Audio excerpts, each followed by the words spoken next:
Hello, this is Johnny K, and this is another video about amazing things that Jesus has done in my life. The events in this video happened around the year 2003.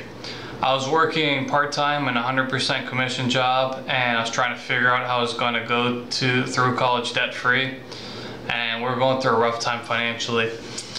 I also found out I was adopted, and as a man, when you find out that your entire life was based upon a lie, that's a hard thing to go through.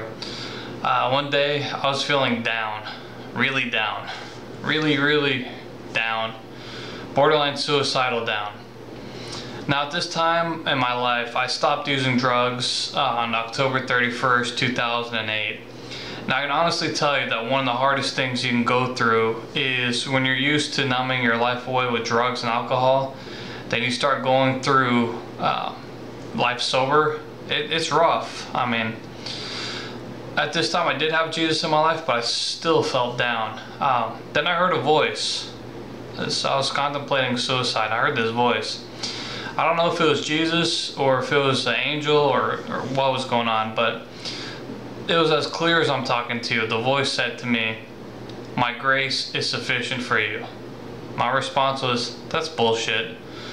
Then the voice said to me again, "My grace is sufficient for you." My response was, "But you don't understand." Third time, "My grace is sufficient for you." Then I couldn't say anything after that because it hit me.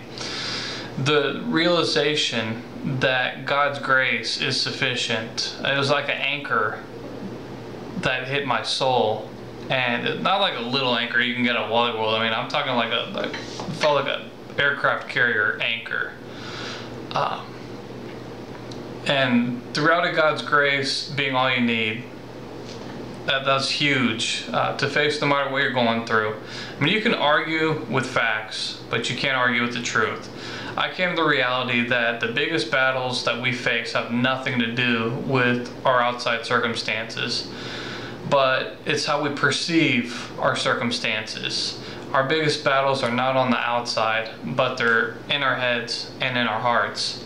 God told me that His grace is sufficient for my life. I've never been the same after that, which is a good thing.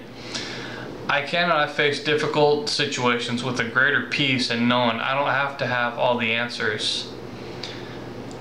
But as long as I know the one who does have them and how much He loves me, to speak to me in an audible voice, because I can be stubborn even though God showed me a lot of amazing things in my life.